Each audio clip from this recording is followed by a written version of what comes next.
Hi and welcome to this Storm Performance Showcase. In this video, we will compare base Unity performance to Storm performance in a large 2 by 2 kilometer scene, rendered in URP in a low poly art style. The scene was originally built with procedural tools as a test environment for a shooter game. We will load up the Unity version of the scene first. Take a note of the loading time. This took roughly 6 seconds to start up. The next thing you'll probably notice is that the performance is not very great. We're only getting about 20 frames per second when looking at the horizon. Only when we look up and down, so that fewer objects are visible, do we get more FPS. When mimicking the perspective of our game on ground level, the performance is consistently bad, since usually the player would look towards the horizon constantly when navigating the scene. Keep also in mind that this is just a static scene, not a game yet. Once additional game logic, enemies, and VFX are added in, this would quickly become unplayable.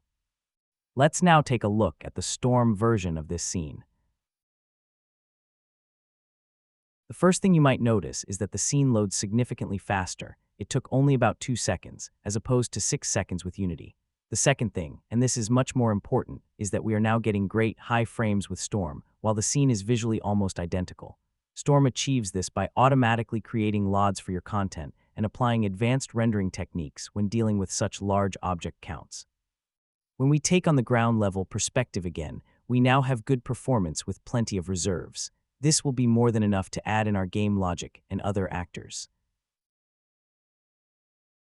If you're targeting low-end devices or developing heavier scenes, you have an additional advantage. Since all the content in this scene is rendered through Storm, you can easily tune your performance directly in the game by adjusting parameters for different content categories. You could, for example, decide to reduce the drawing distance for large objects like buildings, or reduce their LOD bias to draw lower detailed objects earlier. Likewise, you could argue that we do not need to draw small objects out that far and bring them in closer, which would additionally help with performance. This was a first glimpse into what you can achieve in terms of performance with Storm. Keep in mind that performance is not the only reason to get Storm. It is also a procedural spawning tool, allows you to import geospatial data, comes with its own terrain system, and much more. We will introduce these elements in more videos soon. Thanks for watching and see you in the next one.